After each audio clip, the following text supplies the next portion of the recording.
os textos para poder ler, para poder trabalhar, né? Tá bom? Então, eles vão ajudar bastante nesse sentido, tá? Bem, como eu estava dizendo a vocês, as nossas aulas, que aliás é o tema central dessa disciplina. Essa disciplina, ela tem exatamente esse tema, né? Que é a psicologia social, sócio-histórica da América Latina, né? E por que é sócio-histórica? Porque ela vai fazer uma discussão de ser humano, ela vai trazer a ideia de que o indivíduo, o ser humano, para que ele seja efetivamente entendido nas suas dificuldades, nos seus dilemas, nos seus problemas, ele precisa ser compreendido numa perspectiva de histórica, tá? E numa perspectiva social, ou seja, o ser humano ele se modifica na medida em que ele vive em uma determinada sociedade, tá? As pessoas em sociedades diferentes são diferentes, tá? E historicamente, dependendo do momento histórico também, esse indivíduo vai pensar, vai tentar entender, vai ter desejo, vai ser outra coisa, vai ter outro tipo de entendimento de mundo. Então, essa psicologia social, ela tem categorias para que a gente possa entender o ser humano. Então, num primeiro momento, eu apresentei essa mudança de psicologia social. Depois, eu falei para vocês de que maneira que essa psicologia social ela entende a formação do pensamento, a formação da linguagem.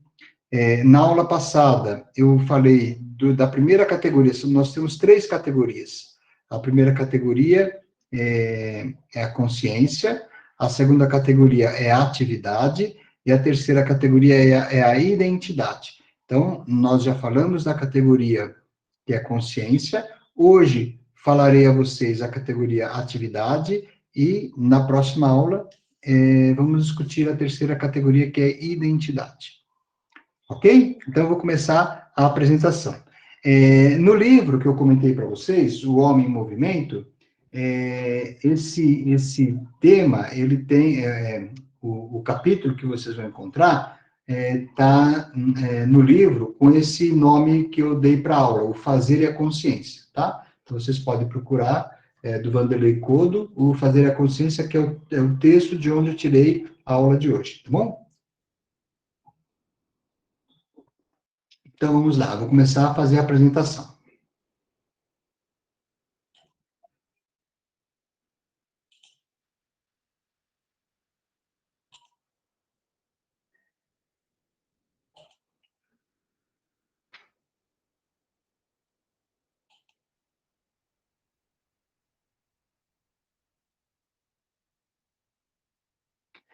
Vocês veem a minha tela? Sim, Pro. Ó, quando eu começar a apresentar, eu não vejo mais as observações de vocês, tá bom? Então, aí eu vou pedir a gentileza que, se alguém tiver alguma dúvida, pode interromper a aula, tá bom? Pode falar, pode perguntar. Então, hoje, nós vamos tratar da consciência, tá? E a relação que existe com o fazer. A atividade, nesse sentido, ela tem a relação, a ideia é do trabalho, é do trabalhar, é do fazer, né? A ação de fazer, tá? Então, quem escreve esse capítulo é o Vanderlei Codo. Esse autor, ele foi um dos que atuaram na constituição dessa nova psicologia, tá?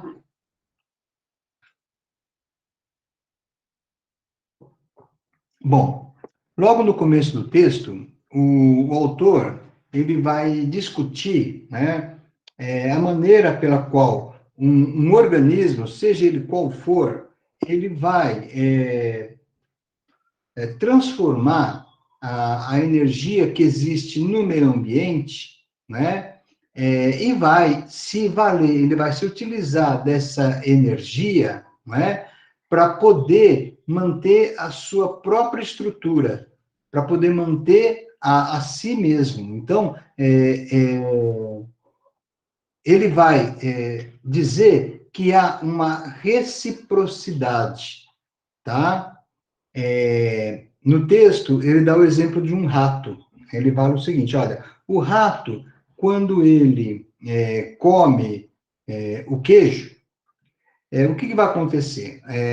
Ele vai ganhar energia para poder sobreviver. Só que no momento em que ele digere esse queijo, o queijo se transforma no rato, não é? E o rato também vai se transformar no queijo. Por quê? Claro, o rato não vai ficar com aquela característica de queijo, né? Mas ele vai sobreviver, ele vai ser transformado a partir daquilo que ele absorveu. Então, há uma dupla apropriação. Se a gente pensa nas trocas químicas, né? Um se transforma no outro, há uma fusão, tá? Então, ele vai dizer o seguinte, né? Que um vai se transformar à imagem e semelhança do outro, né? Então, um se transforma no outro, né? Então, há uma dupla apropriação, né? Então, e aí, de qualquer forma, os organismos, de maneira geral, vão atuar, vão fazer exatamente isso, né? Eles vão extrair a energia do meio para poder subsistir, tá? Para poder sobreviver. E aí ele vai dar um sentido psicológico, né? O Wanderlei Kodo, ele vai trazer um sentido psicológico para isso. Então, no caso do rato, né? Quando ele se alimenta, o alimento ele não vai ser transformado apenas no animal, mas esse alimento que ele consumiu também vai ser uma espécie de símbolo de alimento para o animal. Então, quando o animal ele consome o alimento, aquele alimento não é apenas não é apenas algo que vai servir para mantê-lo vivo. Não, aquele alimento também vai se transformar num símbolo para esse animal, né? Um símbolo de alimento. Então, o rato, no caso, né? Ele vai reconhecer aquilo que é alimento e aquilo que não é. Assim como outros animais. Os animais, eles têm a capacidade de reconhecer, por exemplo, quando um alimento não deve ser comido, porque é veneno, né? Isso tem um sentido psicológico, tá? É algo simbólico para o animal. Do outro lado, também o animal ele vai se transformar no alimento, não apenas no sentido biológico, mas também graças ao alimento que distingue do não alimento. Então, ele vai saber, né, o que é o alimento e ele vai saber o que é o não alimento.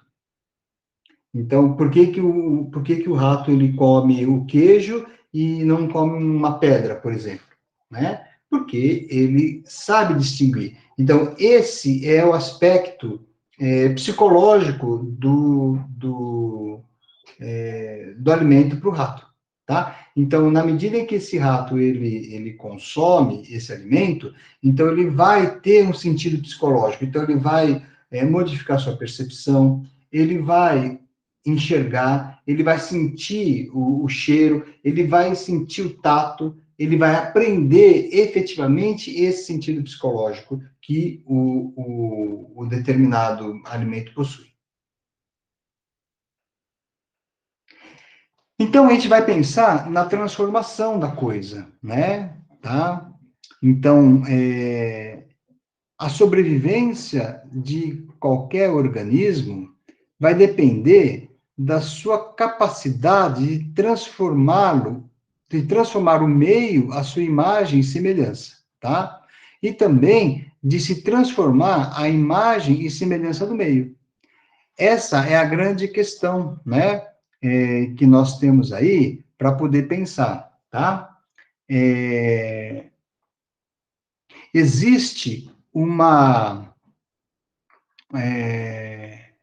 dialética contida nesse pensamento, porque na medida em que o organismo ele age sobre o meio, né, e transforma aquele meio em si próprio, ele também vai transformar o meio, porque ele também se modificou.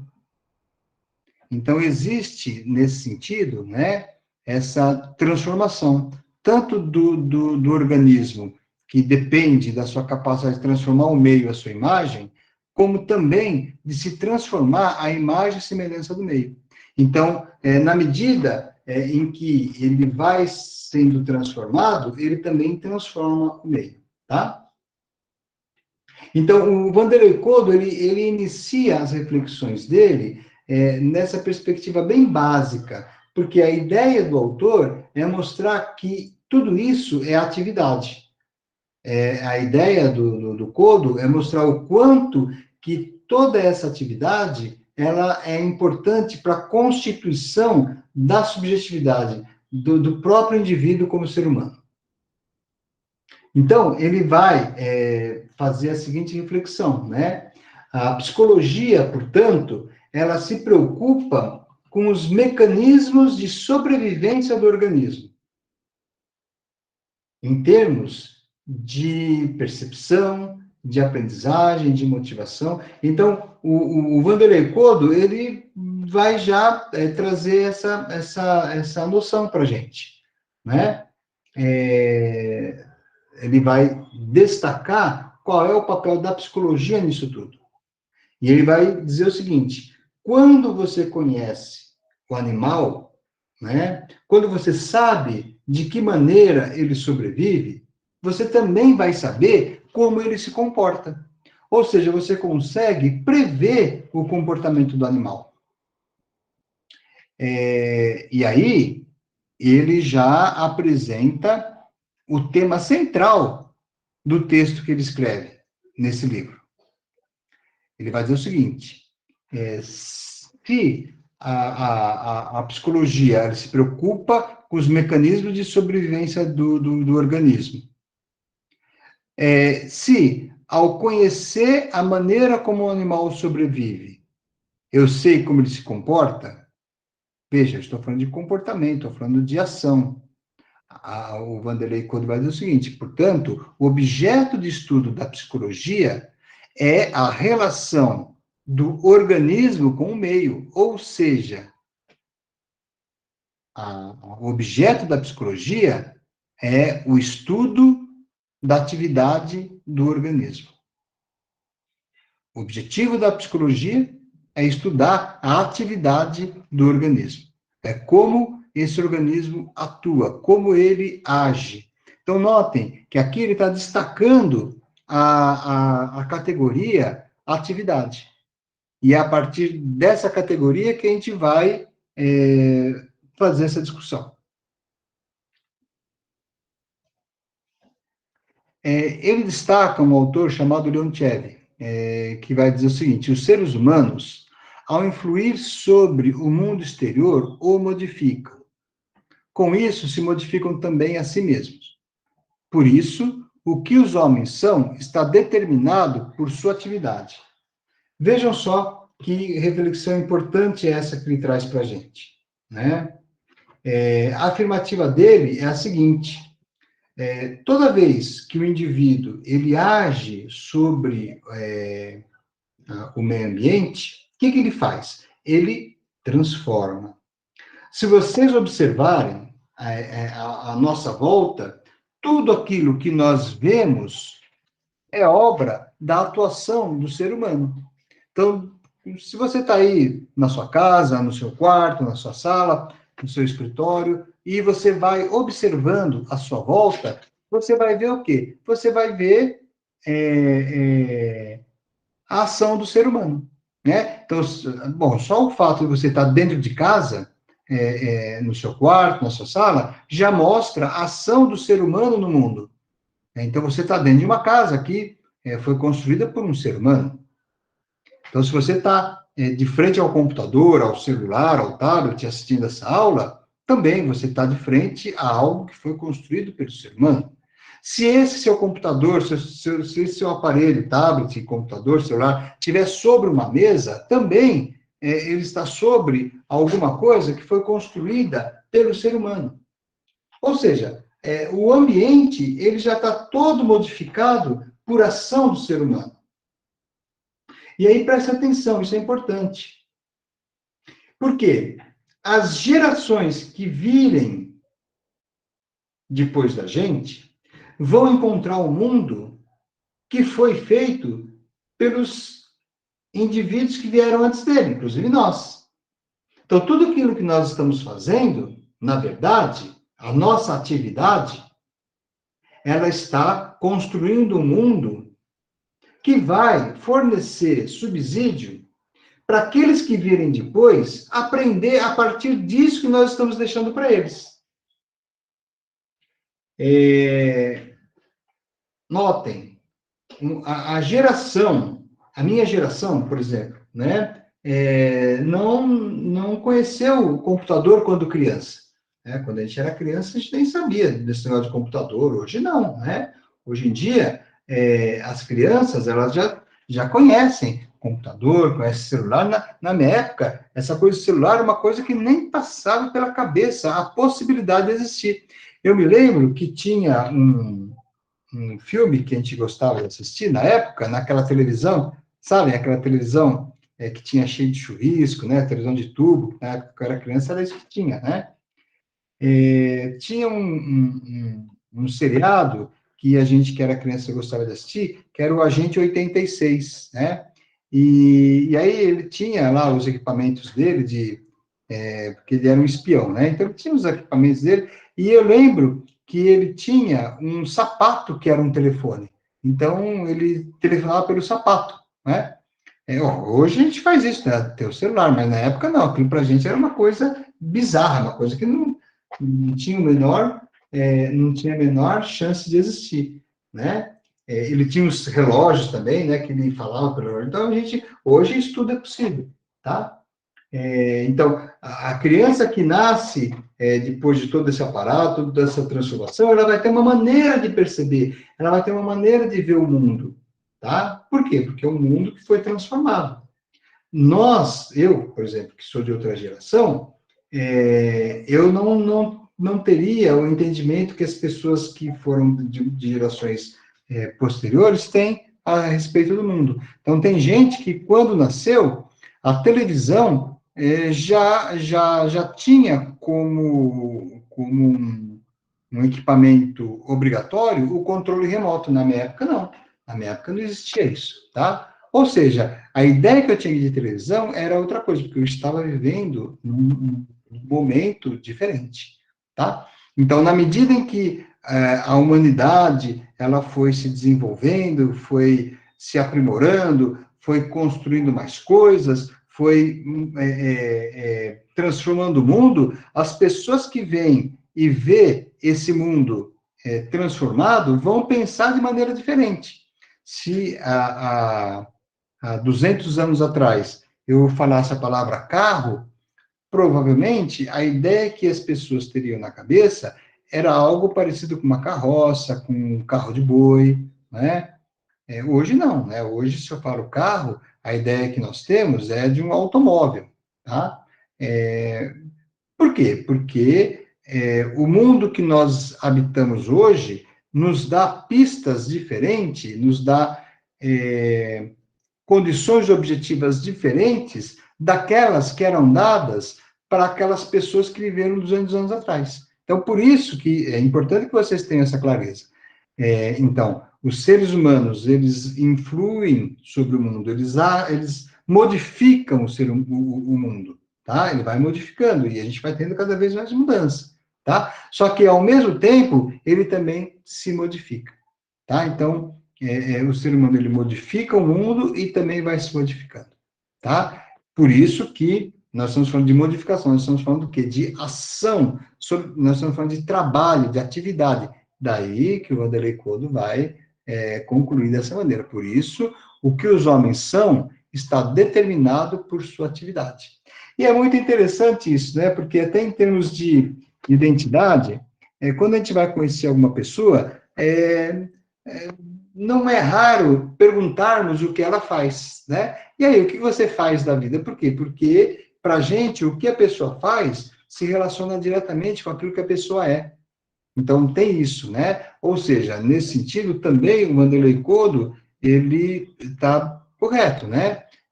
Os homens, aquilo que os homens, que o ser humano está determinado a ser, tem a ver com a sua atividade, tá? Alguma dúvida, pessoal? Comentários? Muito bem. Aí, então, entramos na discussão do trabalho, né? O que é o trabalho, tá? Para o ser humano, o trabalho é a mesma coisa dos outros animais, ou seja, porque às vezes a gente fica pensando, né? Que a abelha também tem um trabalho, a gente fica pensando que a formiga também tem um trabalho, o pica-pau, o João de Barro, né? Eles têm um trabalho, eles fazem coisas, eles também transformam o ambiente que eles estão, tá? Então, a pergunta, né? Será que a mesma coisa que acontece com os animais acontece com o ser humano? E aí o próprio autor responde, olha, sim e não ao mesmo tempo, né? Porque o ser humano, ele é a mistura da natureza com a cultura. E eu explico isso para vocês.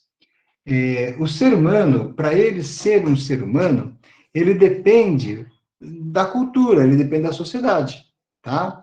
Porque ele, se não for a cultura, se não for a sociedade, ele não vai aprender a ler, ele não vai aprender a falar, ele não vai aprender a interpretar, ele não vai saber chamar caneca, copo, garrafa. Por quê? Porque são as outras pessoas que estão à sua volta que vão ensiná-lo a isso. E também não vai conseguir pensar, porque o pensamento é uma coisa muito elaborada, tá certo?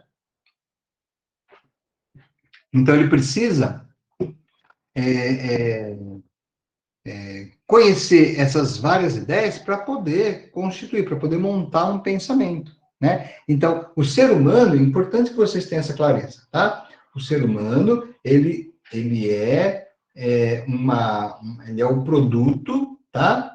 Da interação da natureza com a cultura, tá bom? E, claro, a natureza vocês entendem, né? O ser humano, ele é gerado pela natureza, tá? Agora, ser um ser humano, ele não nasce um ser humano, ele aprende a ser um ser humano, né? É diferente, tá? Então, ele não nasce um ser humano. Se você tiver uma criança que, ao nascer, você colocar a sorte para viver com outros animais, ela vai ter comportamentos parecidos com os outros animais, né? Por quê? Porque a capacidade de ser um ser humano é adquirida na relação com outras pessoas. Então, o ser humano, ele vai produzir a sua existência, tá? É diferente do outro animal, né? Então, aquela pergunta, será que o trabalho do ser humano é o mesmo trabalho dos animais? Sim e não ao mesmo tempo, tá? Porque o ser humano, ele se constitui no cruzamento da natureza com a cultura, né? Então, quando o indivíduo nasce, ele só vai aprender as coisas da sua cultura, as coisas do lugar que ele mora, com outras pessoas, tá? Então, o ser humano, na medida em que outros vieram antes dele, né, ele vai se deparar com coisas que já estão construídas, e a maneira dele pensar, a maneira dele constituir a consciência tem a ver com aquele lugar que ele vive. Mas, horas, quem foi que fez aquele lugar que ele vive? Outro ser humano. Então, nesse sentido, né, é que aquilo que eu sou depende das pessoas que estão à minha volta, tá? Então, o ser humano, ele produz a sua própria existência, diferente de outros animais. Outros animais ficam à mercê da natureza. O ser humano, não. O ser humano, quando ele viu que estava difícil de ele conseguir uma caverna para ele poder se abrigar da chuva, do sol, o que ele fez? Aí ele foi lá, cortou uns pedaços de madeira e montou uma cabana para ele, uma casa, né? Então, ele não ficou à mercê da natureza.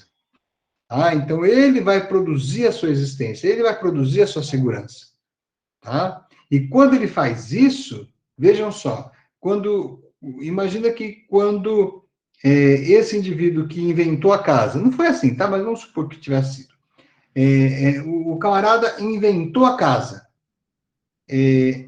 O pai dele não conhecia a casa. O pai dele só conhecia o quê? Caverna, buraco, uma árvore oca, alguma coisa para poder se abrigar. Era assim que o pai desse indivíduo que criou a casa, era assim que ele viu o mundo. Então, para ele, o mundo era assim. Ele tinha que percorrer lugares para poder conseguir um lugar para se esconder quando estivesse chovendo, quando tivesse muito sol. O indivíduo que inventou a casa, não, né? Ele falou, peraí, né? Se eu pegar e fazer assim... Então, esse indivíduo, ele já não ficou mais na dependência da natureza, tá? Por quê? Porque ele constituiu a sua própria forma de se defender das intempéries do tempo, né? Então, o ser humano não é só isso, tá, gente? É um exemplo da casa, tem outros exemplos, tá? A própria caça, né? O uso das ferramentas, tá? Isso tudo vai passando de geração para geração. Então, os indivíduos mais primitivos, que eles desenvolveram uma técnica de caçada, quando chegava para os filhos deles, eles explicavam como que fazia. Então, ia passando de um para o outro, tá? Então, na verdade, o que nós podemos pensar, né? É que a atividade, a ação do ser humano, ela propicia a existência do ser humano, do próprio ser humano, tá? Então, o ser humano, ele produz a sua própria existência. Ele produz a si mesmo, tá?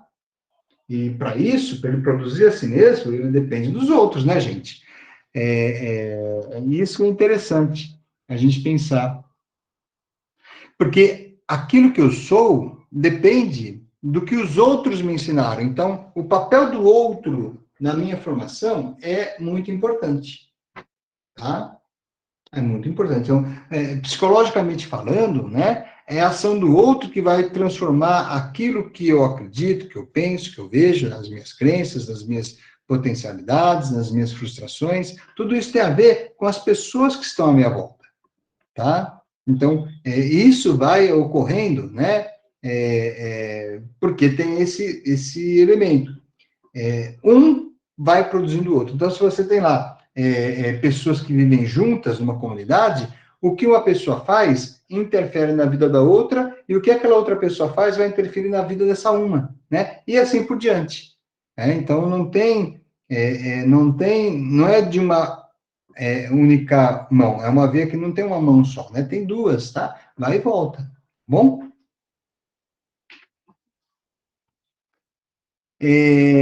O Vanderlei Codo, ele vai, então, mostrar, tá? Então, vai ficando claro o quanto o autor ele defende a ideia da importância da interação entre as pessoas para poder se desenvolver a própria consciência, né? Para poder entender o que está se passando à sua volta, que isso é a questão da consciência, né? Então, ele vai mostrando, como o próprio título do artigo diz, né, o fazer e a consciência. Ele vai mostrando que nós conseguimos desenvolver a consciência na medida que a gente age, na medida que a gente trabalha, que a gente opera as coisas para que as coisas aconteçam, tá? Então, ele vai dizer o seguinte, né, que tudo isso que nós temos é o resultado do trabalho do ser humano. Então, ele vai falar, olha, para realizar uma atividade, né, diferente dos animais, para realizar uma atividade, seja qual for, né? O ser humano, ele depende de um projeto.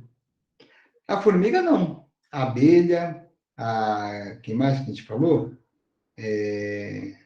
Bom, o pica-pau, o João de Barro, ninguém precisa ensiná-los, tá? Por quê? Porque é instintivo, ele vai lá e faz, tá? Não tem, ele não dependeu de alguém que fosse lá e explicasse como fazer, porque se ele dependesse de alguém que fosse lá e explicasse como fazia, e ele fosse aprimorando, a casinha do João de Barro já era muito diferente da casinha do João de Barro de 200 anos atrás. E, no entanto, você vai ver, era igualzinha, tá? E até mais antiga do que isso aí. Tá bom? Então, o que o autor vai afirmar, né? Que para realizar uma atividade, seja qual atividade for, né, um trabalho, o ser humano depende do quê? De um projeto. Ele depende de uma técnica, tá? Um projeto. O que é um projeto? O projeto é algo que você imagina que vai ser daqui a um tempo, que você vai trabalhar e você prevê como que vai ficar aquilo que você quer construir, tá? Então, esse é o projeto.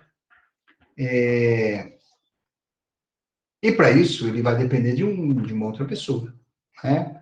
Ele vai depender de uma técnica, né? De como construir, como fazer aquela casa, né? De que maneira ele vai construir, de que maneira ele vai passar do projeto para a atividade propriamente dita, né? A construção da casa, né? Bom, nesse sentido, se você depende de um projeto, se você depende de uma técnica, são todas coisas aprendidas. É uma pessoa que ensinou você como fazer a coisa, né? A técnica é isso, tá? A técnica, ela já leva em consideração a necessidade de alguém que você tem que ter alguém para te ensinar a fazer determinada coisa, tá? Então a técnica, né? Também demanda, a técnica também precisa de uma outra pessoa, tá? Então, o outro, na minha constituição do ser humano, ele é fundamental, tá? É fundamental. Agora, se nós estamos falando que tanto o projeto quanto a, a técnica depende de uma pessoa, depende de uma outra pessoa, né? Significa o quê? Né?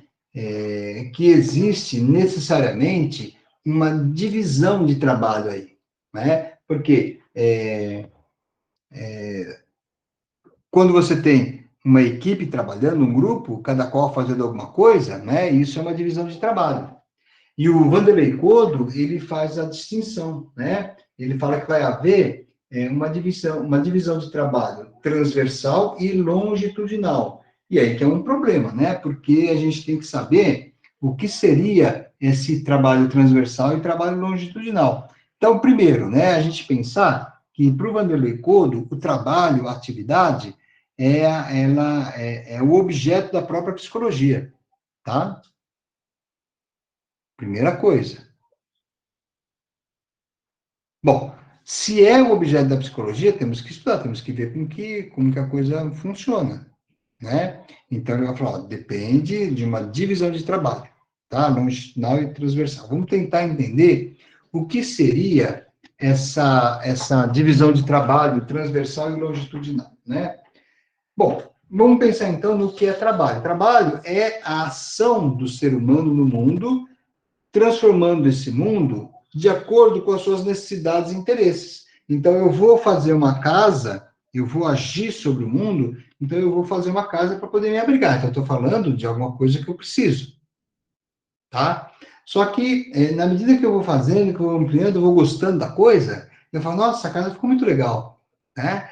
Então, eu vou morar nela, eu vou fazer uma série de coisas, né? Ou seja, houve um aprimoramento, né, daquele projeto inicial que ele tinha imaginado aquela casa, tá? Vocês devem imaginar que para você fazer uma casa maior, uma casa grande, você vai precisar de mais pessoas. Então, você vai precisar de alguém. Isso é uma divisão de trabalho, tá? Você vai precisar chamar alguém, você vai precisar de alguém para poder te ajudar a construir, fazer as coisas, tá?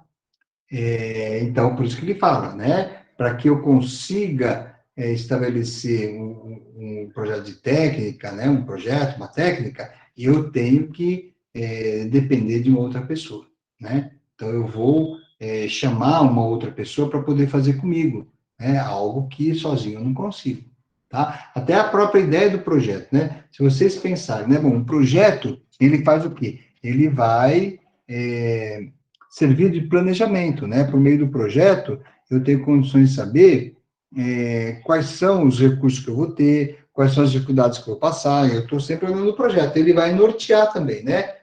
De que maneira que eu tenho que fazer determinada ação, tá? Então, sempre que você pensa numa atividade, num projeto, como é o caso, né? Pressupõe uma divisão de trabalho, tá? Sempre, né? Tá? E, claro, você pressupõe o outro, tem que ter o outro, tem que ter alguém disponível, tá? Para poder atuar junto com você. E aí, o autor, ele divide, né? O trabalho entre trabalho transversal e trabalho longitudinal. O Vanderlei Couto, ele dá um exemplo bastante interessante, né? Da caça. Então, ele vai falar que na medida em que o ser humano ele começa a caçar, né, que ele deixa a vida sedentária, ele começa a caçar, né, ele começa também a notar que se ele conseguisse abater um animal maior, ele teria comida para vários dias e não teria que ficar caçando todo dia. Só que não dá para você abater um animal muito grande, você precisa de outras pessoas que te ajudem, né? Então, ele vai dizer exatamente isso, né? Que uma caçada, né? Lá dos indivíduos primitivos, né? Uma caçada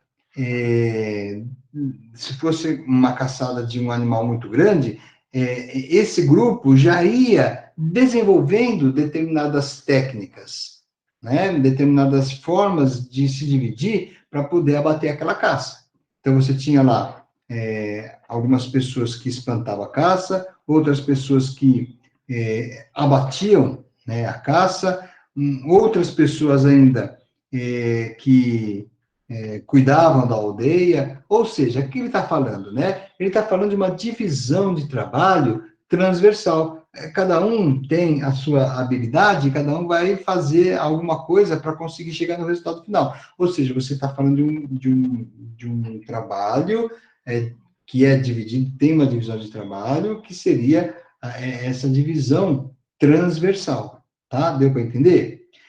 Já a divisão de trabalho longitudinal seria aquela divisão de trabalho em que cada pessoa vai a um determinado ponto e a outra geração que vem depois pega aquele ponto e vai aprimorando. Aí para, né, porque chega a idade, para, e aí vem o outro, que a partir daquilo que ele tinha feito, vai fazer outra coisa. Ou seja, você vai notar o quê? Um aperfeiçoamento, né? Cada geração vai aperfeiçoar aquela técnica de tal forma que ela vai ficar mais adequada. Então, na medida que você vai. Lembra que eu falei do aparelho de televisão? Então, uma das primeiras gerações, quando veio o aparelho de televisão, assistiu a televisão preto e branco. Na medida que foi avançando, se foi trabalhando nelas, foi criando outras formas de apresentar aqueles programas. A televisão diminuiu, né?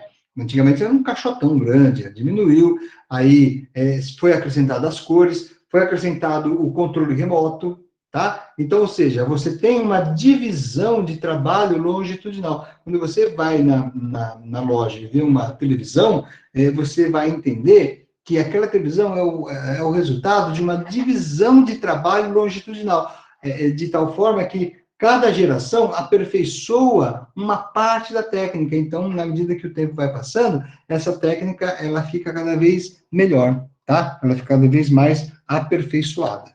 Entenderam, então, a diferença? Então, notem, toda vez que a gente vai realizar um trabalho grande, nós precisamos de divisão de trabalho, tá? A divisão de trabalho transversal é quando, vamos supor que na construção da casa, todo mundo fala assim, eu sei fazer alicerce, eu sei levantar a parede, eu sei rebocar, eu sei pintar, eu sei fazer parte elétrica, cada um faz uma coisa. Então, divide o trabalho e consegue fazer a casa, tá?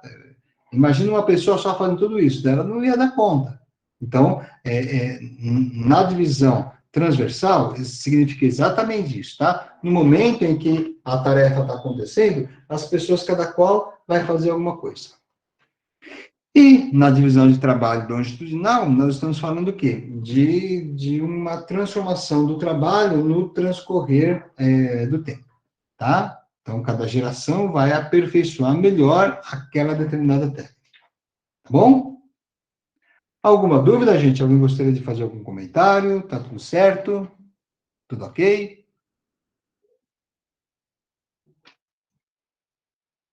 Bem, então vamos falar de divisão de trabalho, né?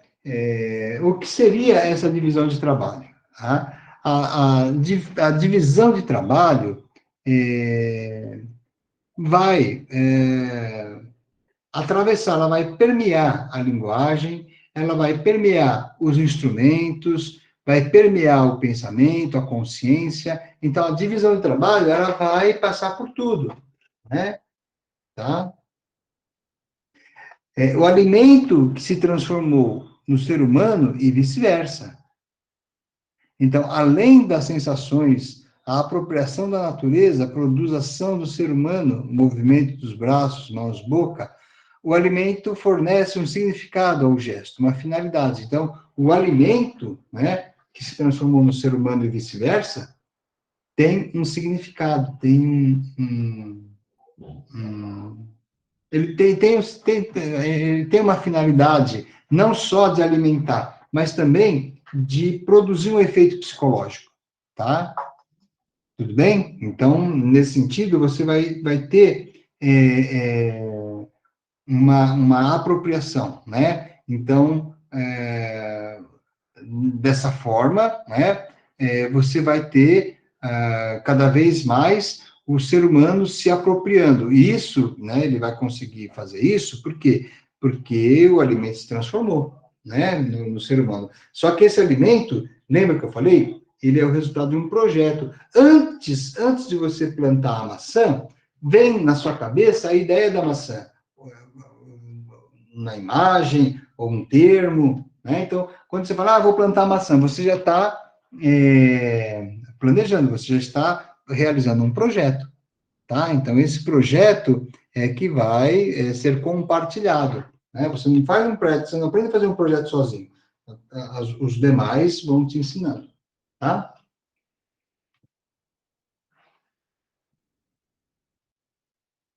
Bem, aí vem a ideia da transcendência do trabalho, né? O que seria isso, né?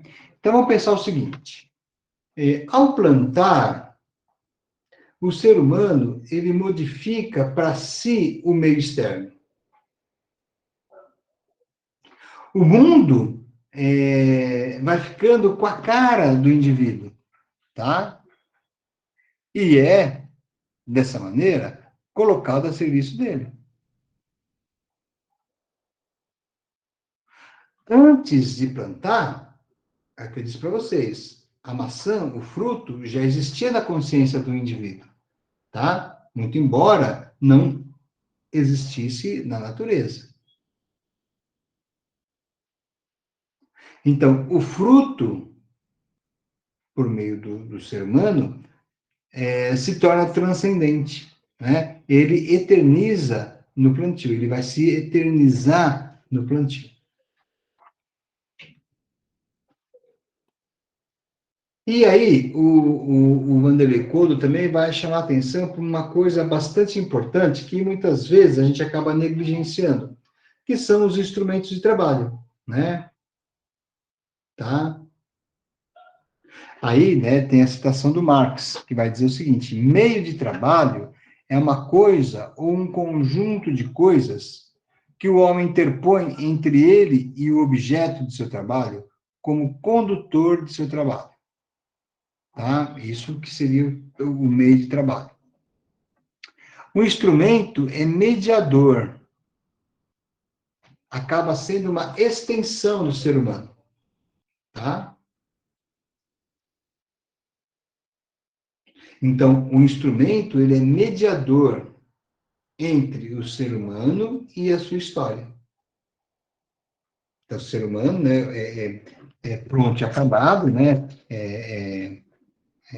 E aí tem a sua história, né? Então, o ser humano também, ele depende da história da comunidade, da história da sociedade, daquelas pessoas que estão à sua volta, tá? Então, um instrumento, ele vai mediar esse indivíduo com a sua história. Quando eu falo com a sua história, não é a história lida, são as personagens, né, que estão à sua volta e que também ajudam a definir aquilo que ele é. Tá? Então, o instrumento de trabalho, nesse sentido, ele vai mediar o ser humano e a sua história. Eu não sei se vocês têm muita clareza do que seria esse instrumento de trabalho. Instrumento de trabalho é tudo aquilo que o ser humano se vale para poder desenvolver algum tipo de trabalho, tá? Então, pode ser uma caneta, pode ser os óculos, pode ser uma ferramenta, né? Uma chave de fenda, uma enxada, tá?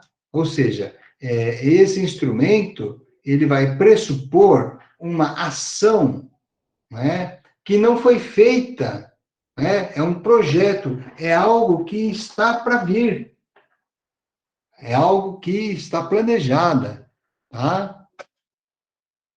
O instrumento, portanto, ele transforma, pelo trabalho, a reflexão em ação materializada, transcendente, tá? Por isso que a gente fala do instrumento como algo transcendente, ele transcende o ser humano, tá?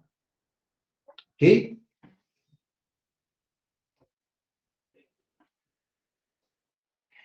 Horas, o instrumento, portanto, ele vai exercer a mediação entre reflexão e história. Ele vai se amoldar, né, ao Criador, ao indivíduo que criou, né? E, ao mesmo tempo, ele cria o Criador. Isso é importante vocês terem clareza, né? Esse é o aspecto contraditório, o aspecto dialético, né, de quando nós falamos de instrumento de trabalho, tá? Vejam, sempre tem a dialética, né? Não é só porque o ser humano foi lá a primeira vez, pegou o machado, foi lá, que não, né? O instrumento, ele vai se amoldar no criador, no indivíduo que criou, tá?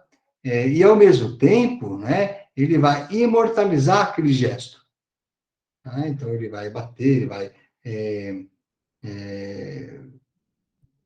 utilizar, bater o machado na madeira, bater o martelo no prego, enfim, né? Ele vai agir sobre o mundo por meio desse instrumento de trabalho, tá?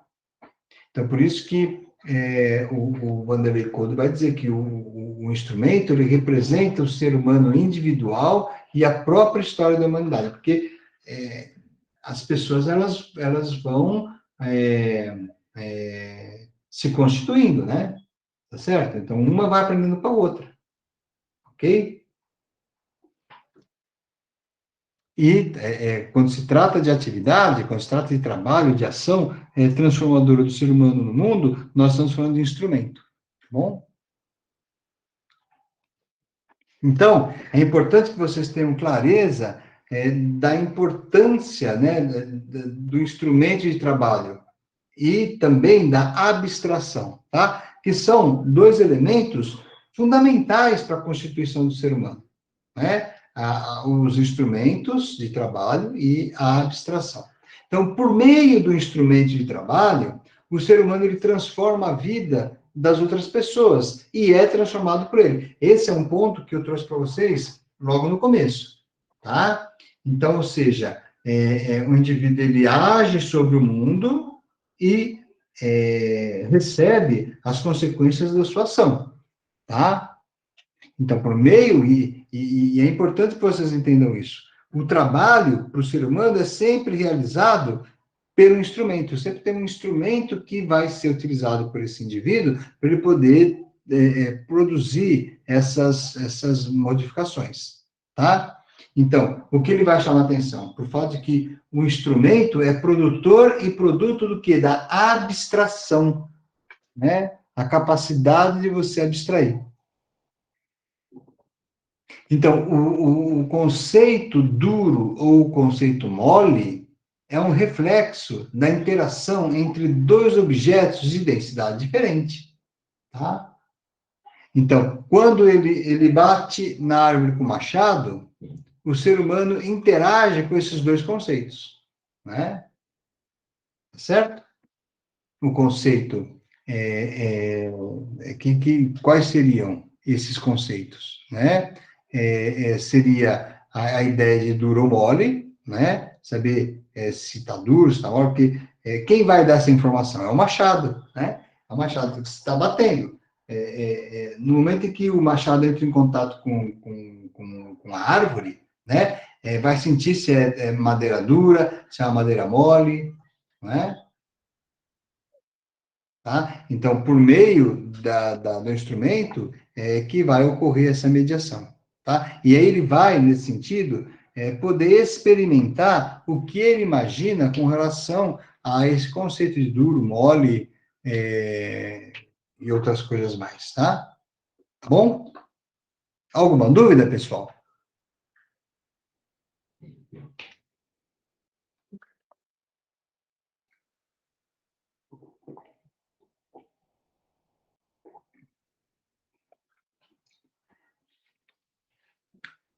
Bem, nós estamos falando de instrumento de trabalho. O nosso corpo é o nosso instrumento de trabalho por excelência.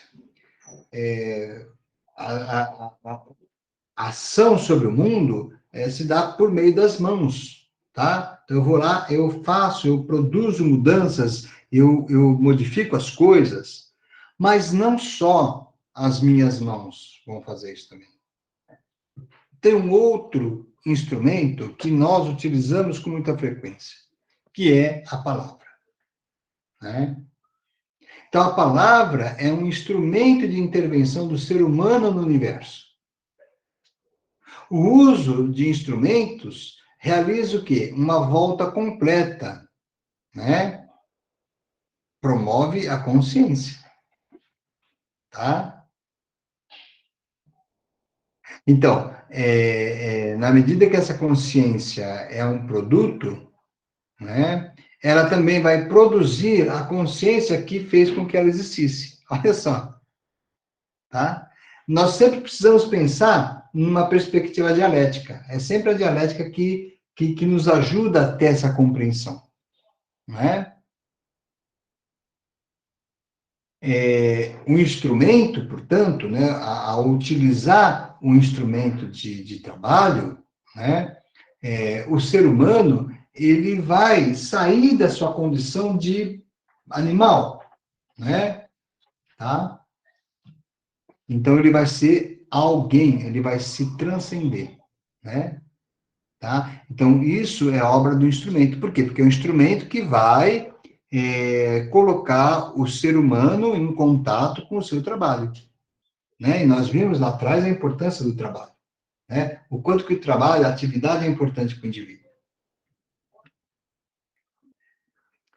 E aí eu volto a trazer o tema, né, do ser humano e do outro. Né? Do outro quem? Do outro indivíduo. Tá? Então, lembram-se quando nós falamos da divisão de trabalho? Né? A divisão de trabalho transversal e a divisão de trabalho longitudinal. É importante. Dependendo do trabalho que você vai fazer, você não consegue fazer sozinho. Né? Como que você constrói uma casa, um prédio sozinho? Não dá. Né? Alguém tem que estar com você. Então, nós vamos ver. Então, para construir um prédio, eu tenho ali um trabalho longitudinal que veio lá de trás, né? Dos meus antepassados que fizeram as coisas. Eu, a partir daquilo que eles fizeram, eu fui avançando e criei outras coisas. Então, isso já seria uma divisão transversal, tá? Desculpem. A divisão de trabalho longitudinal. Vou repetir para não confundir, tá? Então, na medida em que cada qual vai aprimorando a técnica, você tem uma divisão, há uma divisão de trabalho que é longitudinal. A divisão transversal seria aquela em que cada um faz uma coisa, tá? Então, um põe uma janela, outro pinta, outro faz a ligação. Então, você tem uma divisão de trabalho. Então, a divisão de trabalho, ela é fundamental, ela é importantíssima para a gente poder construir, para a gente poder fazer o mundo que existe, tá?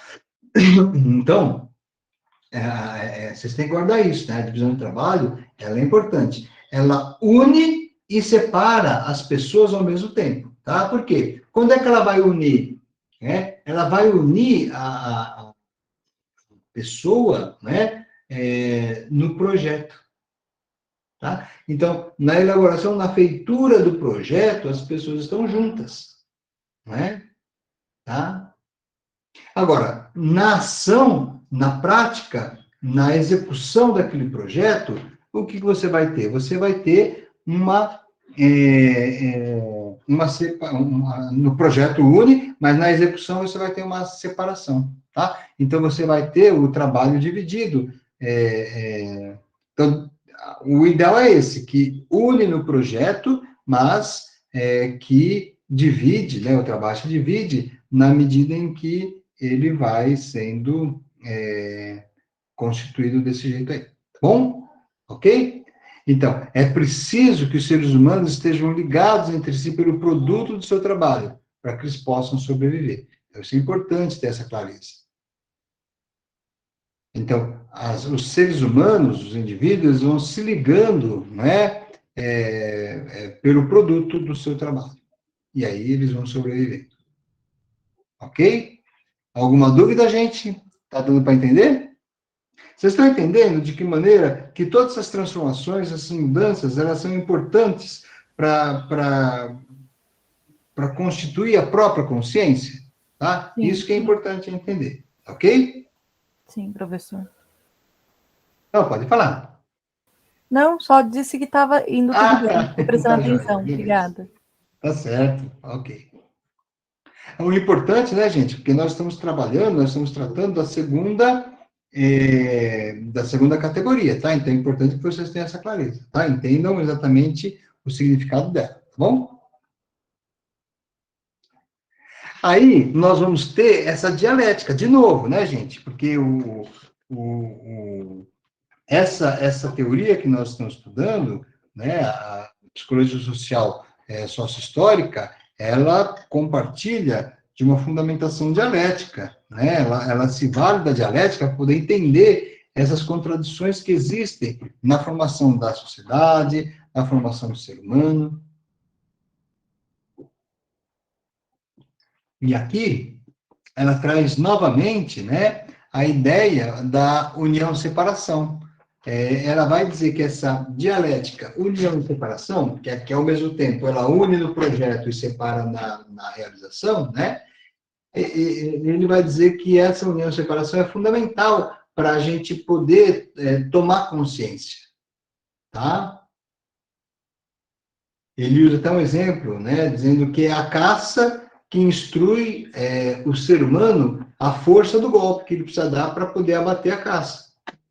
Então, olha só, né, como é contraditório. É a caça que vai fornecer informações ao ser humano para que ele possa, a partir dessas informações, agir sobre a caça e abater, tá? Então, a construção de instrumento vinculada com a linguagem permite que um engenho, né, uma invenção de um ser humano possa transcender, né, e possa pertencer a toda a humanidade, tá?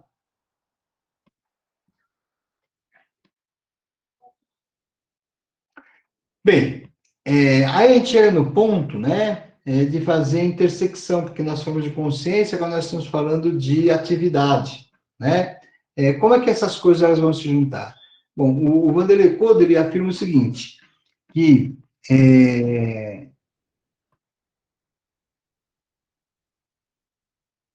o instrumento, ele vai ser uma via de consciência do mundo e da sociedade. Por quê? Porque o ser humano, ele é genérico, não é? Quando você pega um produto qualquer, vamos pensar num produto aqui, uma caneta, tá?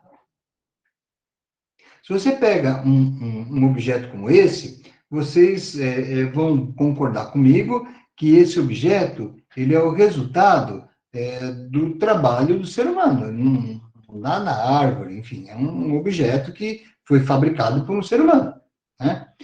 Agora, se vocês pensarem, um objeto como esse, não só esse, qualquer um, né? Se eu pegar o copo também, mesma coisa, tá? Então, todo e qualquer objeto, ele traz dentro de si a história de toda a humanidade, de toda a civilização, tá? Por quê? Porque, ó, eu vou pensar o seguinte, bom, o que eu tenho que fazer para ter uma caneta como essa? Eu preciso de matéria-prima, que é o plástico, vermelho e o cinza, tá? Mas não só. Eu preciso também de um feltro, né? Para escrever, que seria a ponta dela. Eu preciso, aqui não dá para ver porque essa caneta, ela abre aqui. Não abre. Bom, aí aqui dentro, abre, mas não estou conseguindo. Aqui dentro tem mais um pedacinho de feltro com tinta, né? Então, na medida que eu vou escrevendo, essa tinta vai acabando. Olha só, gente. Pensa comigo. Para eu poder, primeiro, fazer o corpo dessa caneta, só vou falar do corpo dela, hein? O que eu preciso? Eu preciso de uma máquina, olha só, uma máquina que receba essa matéria-prima, no caso, o plástico vermelho, e ele vai passar numa máquina que vai fazer esse tipo de modelagem. Vai ser certinho. Esse pincel vai ficar, esse canetão vai ficar certinho, tá? Agora, olha só. Para eu fazer esse corpo da caneta, eu dependi do quê? De uma máquina. Então, mas essa máquina, como é que ela foi construída? Teve pessoas que foram lá, parafusaram. Então parafusaram com o quê? Com parafuso. E o parafuso, de onde veio? Veio de uma fábrica que faz... Vocês estão percebendo? A gente vai retrocedendo, então você vai ver que esses produtos, que são o fruto da atividade do ser humano, eles têm a capacidade de ligar tudo. Ele liga o indivíduo à sua história. Ele liga o indivíduo à sociedade. Então está tudo ali representado. Entendeu? E aí é que está a grande questão, né? Por quê? Porque se eu preciso, né? Se eu preciso do instrumento de trabalho para poder atuar no mundo, se a minha atuação no mundo depende do meu trabalho, que foi realizado por meio do meu instrumento, quando eu desenvolvo algum tipo de trabalho com um instrumento de outra pessoa, eu não vou conseguir me identificar com aquilo, porque é o instrumento que define, tá? Então, nesse sentido, quando eu vou desenvolver um trabalho cujo instrumento não é meu, e não sendo meu instrumento, o dono do instrumento é que vai dizer para mim o que eu devo e o que eu não devo fazer. Ou seja, nesse momento, né, é que eu vou pensar no que significa o tal do trabalho alienado, da alienação, né? Então, nesse sentido, eu vou dizer o quê? Que quando eu exerço um trabalho, quando eu faço uma atividade que pouco importa se está bom ou se não está, eu estou alheio àquilo que eu estou fazendo. Eu não pertenço àquilo, eu estou alheio, tá? Daí que vem a ideia de alienado.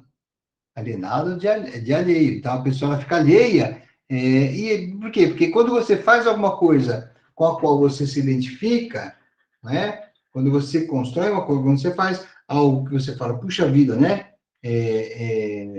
Isso aqui tem a minha cara, essa parede foi feita por mim, aquele telhado foi feito por mim, essa roda de carroça fui eu que fiz. Ou seja, você se identifica, você olha para a coisa, você fala, fui eu que fiz. Quando o instrumento é seu. Por quê? Porque você, sendo dono do instrumento, você pode agir da maneira que bem entender. Agora, quando é um outro que tem um instrumento e contrata você para trabalhar para ele, o instrumento não é seu. Né? Então, você tem que usar um instrumento de uma outra pessoa. Tá?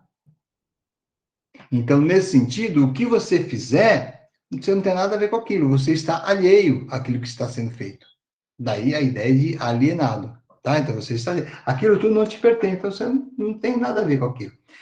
Vamos supor uma pessoa que trabalha numa empresa, numa linha de produção, fabricando caneta, tá? Aí, de repente, aparece uma outra oportunidade para ela fabricar, sei lá, óculos, né? E ela vai ganhar mais fabricando óculos do que fabricando caneta. E ela vai, tá? Ou seja, ela não está preocupada com o produto final que ela tem para apresentar. Ela está preocupada com a possibilidade dela poder ter uma situação financeira é, mais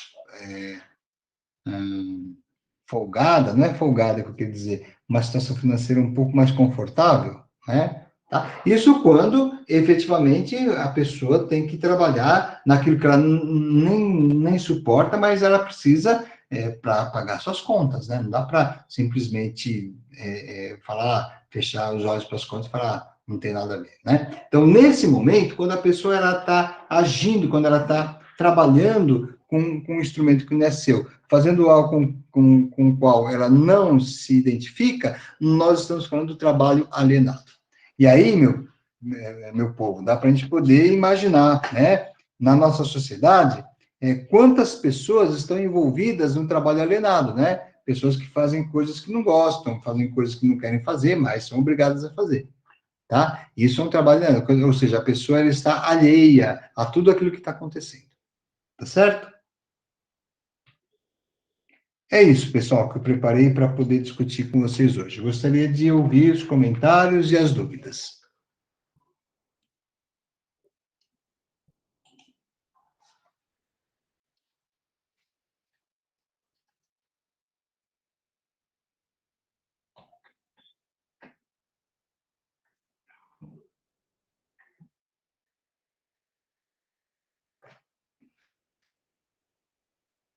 Ah, peraí, tem o chat aqui, né? Eu vi uma questão aqui, peraí. Ó. Professor, é certo considerarmos a alienação como algo mais expressivo a partir do Fordismo? Nossa, sua pergunta é muito boa. Muito boa. Nós estamos falando de alienação, né, no sentido marxiano, né, no sentido de Marx, tá? Porque você pega a alienação no sentido de Hegel, é outra coisa, tá? A ideia de alienação do Hegel, ele vai dizer que você precisa ficar à parte das coisas para você poder entender. Já em Marx, né, a ideia de alienação é a ideia do trabalho alienado. Vamos pensar o que significa exatamente a palavra alienação, que muitas vezes a gente fala, né, e não tem a oportunidade de refletir um pouco mais, né, para a gente poder pensar, né, tá? Mas assim, vamos lá. Quando você já viu, vou começar de um exemplo bastante simples, né? Você já viu quando alguém compra um carro financiado, no documento do carro está escrito o quê? Veículo alienado. Não é isso que está escrito lá? O que significa isso? Que ele não é seu. Tá certo, né? Ele está apartado, não é seu, né? Você usa, mas não é seu, ele está alienado, né? Alienado significa que é alheio, é um carro alheio, é um carro de outra pessoa, não é seu, tá? Então você está dirigindo um carro alheio. A ideia de alienação para Marx caminha por aí, tá? O que significa o trabalho alienado, né? Trabalho alienado significa um trabalho com o qual você não se identifica, tá bom? É um trabalho que você faz por fazer. Não é por fazer simplesmente. Você faz, mas você faria qualquer outro. Eu vou dar um exemplo bem singelo, né? Vamos imaginar que você vivesse, né, num tempo aí atrás, que não tivesse uma industrialização, não tivesse fábrica das coisas, as coisas fossem feitas à mão, fossem artesanais. Então, quando você tinha uma carroça, que você precisava de uma roda de carroça, você ia lá no cara que fazia a roda de carroça e encomendava uma roda para ele. Falava, ó, eu preciso de uma roda de carroça, porque a minha tá ruim, né? Preciso trocar, coisa e tal. Então, aí o que você faria? Aí, vamos supor que fosse eu, né? O construtor dessa roda de carroça. Aí eu ia pegar o ferro, ia malhar, né? Ia colocar na bigorna, na fornalha, ia bater com a marreta, bater, ia ajeitando, né? Aquele ferro ia fazendo ele ficar redondinho, coisa e tal, bonitinho, bacana. Aí ia colocar as madeiras para poder fazer a ligação daquela roda, coisa e tal, beleza. Aquela roda que eu fiz, não existia outra, só existia uma roda daquele jeito. E na medida que eu ia fazendo, eu ia deixando marcas naquela roda, que quando eu visse aquela roda na rua, eu ia chegar para o meu filho e falar assim, ó, filho, aquela roda foi o papai que fez. Aí ele ia falar, é mesmo, pai? Eu falei, ó, tem a minha marca. Ó. Então, eu me identificava, eu sabia o que eu estava fazendo, tá? Então, eu tinha certeza que aquela roda era minha, eu que tinha feito. Então, eu ia me identificando, tá? Na medida em que você tem a condição de uma máquina fazendo roda, tá? Então você não se identifica mais, porque não é você que faz. Você vai lá e opera a máquina, né? As máquinas mais modernas só precisa de um apertador, não faz mais roda de carroça como se fazia antigamente, mas vamos supor que fizesse, né? Então você só iria apertar um botão e a roda ia sair pronta. Ela ia sair igualzinha à anterior, todas as rodas iguais, então você não se reconhece, não sabe o que você fez. Você não tem ideia do que você não consegue perceber qual é a marca que você deixa no mundo. Você faz por fazer. Então, aquele material, aquilo que você está fazendo, todo aquele trabalho, é um trabalho alheio. Não foi você que fez, tá? Foi a máquina que fez. Foi alguma outra coisa, né? Então, é um trabalho alienado, né? Você está alheio àquele trabalho, tá bom? É, Já numa outra situação, o que você tinha? Então, vamos voltar lá para o ferreiro, tá? Que estava fazendo a roda. Então, ele estava lá malhando a roda, batendo. Aí ele cansava, falava, puxa vida, né? Hoje está calor. O que ele fazia? Ele dava uma paradinha, né? Ele ia lá, fumava um cigarro, tomava um pouco de água, batia um papo com a pessoa que estava lá, dava uma descansada, voltava para lá. Aí batia, né? Se ele tivesse que entregar aquela roda, ele ia trabalhar mais, né? Se ele tivesse pressa para entregar. Se ele não tivesse pressa, daqui 2 semanas, então vou fazer mais devagar, vou dar um tempo para fazer uma outra coisa, vou fazer fazer aquele prato que pediram para eu fazer aqui, o ferreiro, tá? Fazer de conta que o cara fazia prato também, né? Vou fazer aquele prato, vou fazer aquela tigela que tinha encomendado, porque essa roda depois faz, eu vou fazer mais devagar. Notem, era ele que dava o ritmo da sua produção. Ele fazia quando ele estava com vontade, ele estava mais cansado, ele parava de trabalhar um pouco mais cedo, né? Ele dava o ritmo da produção.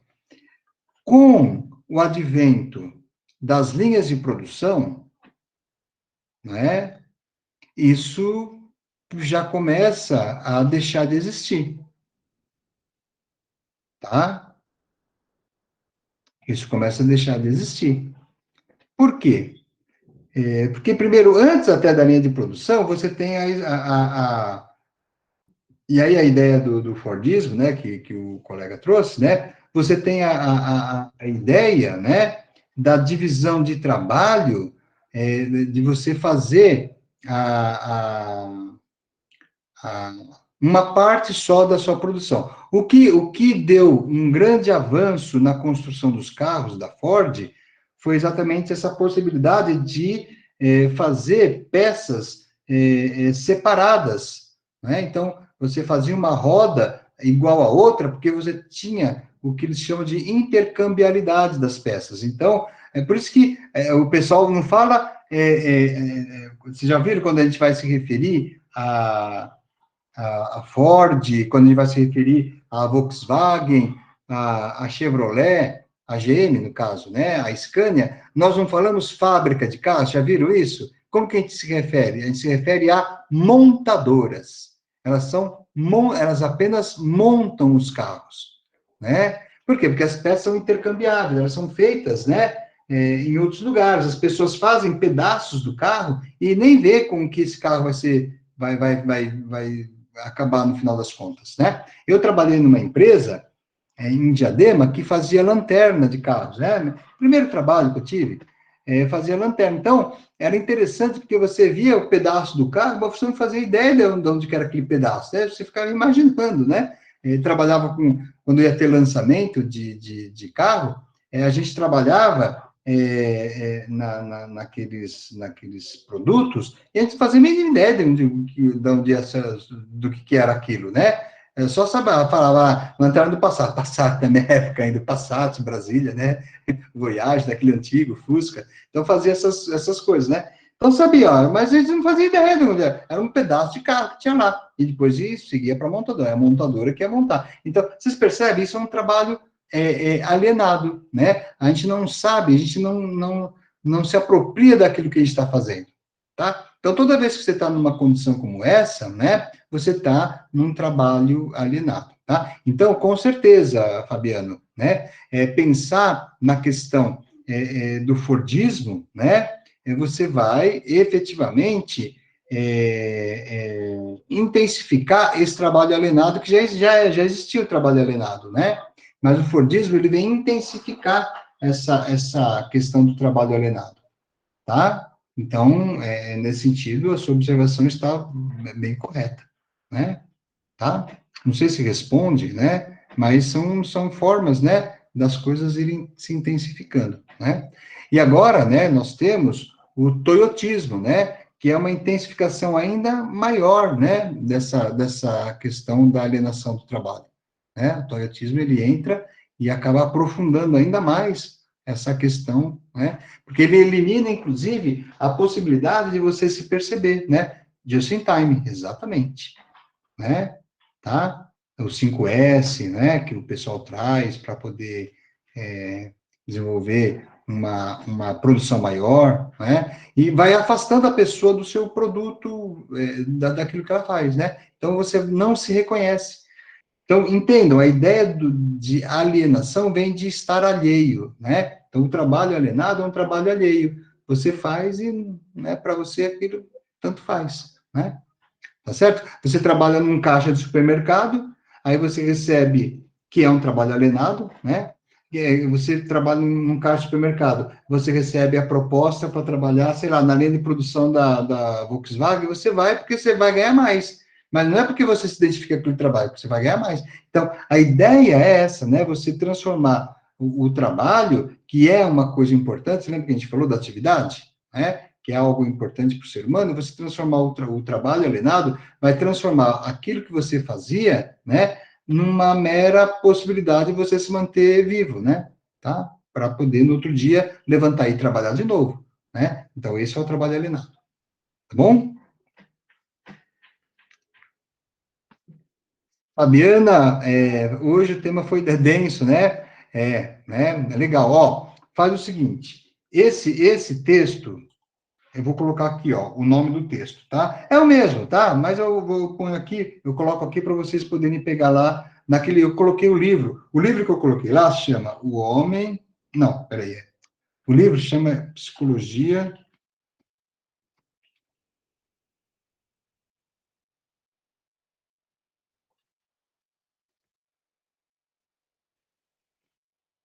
Ó, tá aqui no chat, tá? Psicologia Social, o Homem e o Movimento. E o capítulo dessa aula é esse capítulo aqui, ó.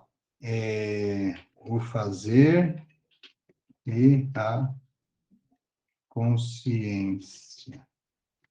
Tá? Do Vanderlei Codo.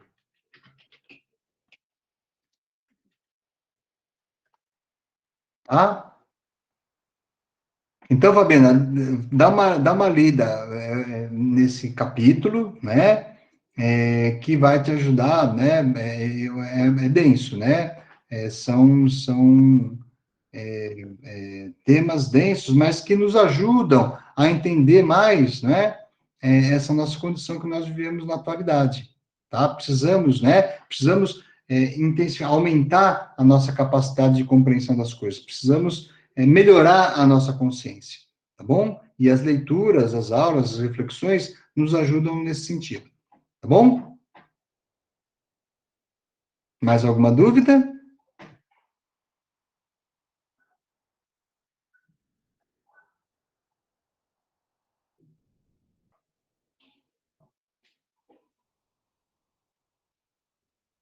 Ok? Então, acho que ficamos por aqui hoje, tá certo? Ok, pessoal, ó, tenham um bom fechamento aí de semana, um bom fim de semana, tá bom? Boa noite para Obrigada, vocês. professor. Boa Muito noite. obrigado. Bom descanso Bom para fim de vocês. semana. E nos falamos novamente na próxima semana, tá bom? Um abraço, pessoal. Até logo. Valeu.